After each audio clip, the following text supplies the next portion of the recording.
हम बकवास पर आपको खुश आमदीद। तुम बिन कैसे जिए ड्रामे की अगली किस्त में आप देखेंगे कि ज़ारा ने शादी से इनकार करके अदील को तड़पा कर रख दिया। वो अपनी माँ और बहन से बहस करता है, लेकिन इस बहस का कोई फ़ायदा नहीं, क्योंकि माँ तो साफ लफ्ज़ों में कह देती हैं दोनों में से किसी एक को चुनना पड़ेगा, माँ को या बीवी को।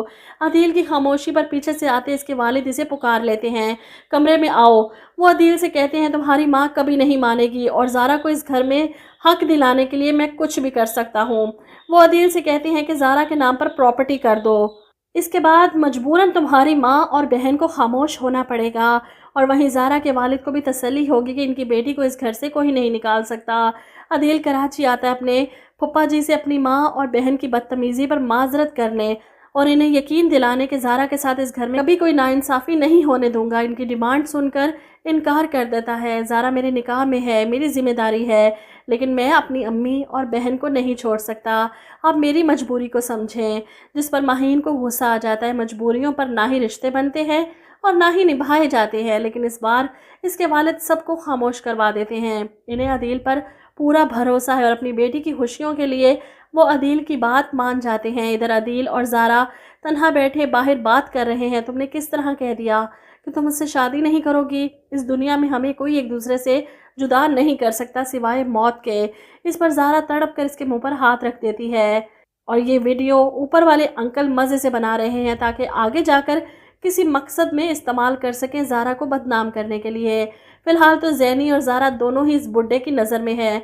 नाम को तो इनका मुंह बोली फुप्पी का मियाँ है, लेकिन किसी को एक आंख नहीं भाता, साथ को तो वैसे ही जहर लगता है। इधर आप देखेंगे कि ज़ारा के वालिद अदील के हक में फ़ैसला सुना देते हैं।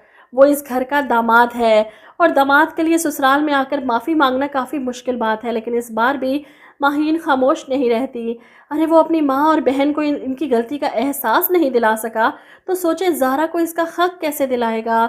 ज़ारा तो हर हाल में रो रही है। इसकी आंखों में तो लगता है ग्लिसरीन की पूरी बोतल ही डाल दी गई है, क्योंकि किसी वक्त मैंने इसकी आंखें साफ नहीं देखी। हर वक्त सुर्ख रोई रोई, और हीरोइन को इतना भी ज़्यादा मजलूम रोंदू ना दिखाया जाए कि आर्टिफिशियल ही लगे। वहीं दूसरी तरफ माहम अपनी माँ को अच्छे से समझा देती है कि बेटा हाथ से निकल जाएगा, आप ज़ारा की रुखसती करवा लें, इस घर में वो आ जाएगी, फिर गिन गिन के बदले लेंगे और मिलकर ये दोनों चंडालें ज़ारा का जीना हराम करेंगी। वो तो अभी से सोच कर खुश हो रही है कि क्या क्या करेगी उसके साथ। ये तो बेबी से भी 4 हाथ आगे निकलने वाली है। वैसे भी इन दोनों औरतों को हमेशा ड्रामों में ऐसे ही किरदार मिलते हैं, लड़ाके, इसीलिए तो शक्लें भी वैसी ही हो गई हैं। अदील की माँ हर ड्रामे में चवल औरत बनती है, आंखें चुन्नियाँ करके बुरे बुरे मुंह बनाकर चबा चबा कर आके गोले बरसाती हैं। पता नहीं इनको कोई और रोल क्यों नहीं मिलता।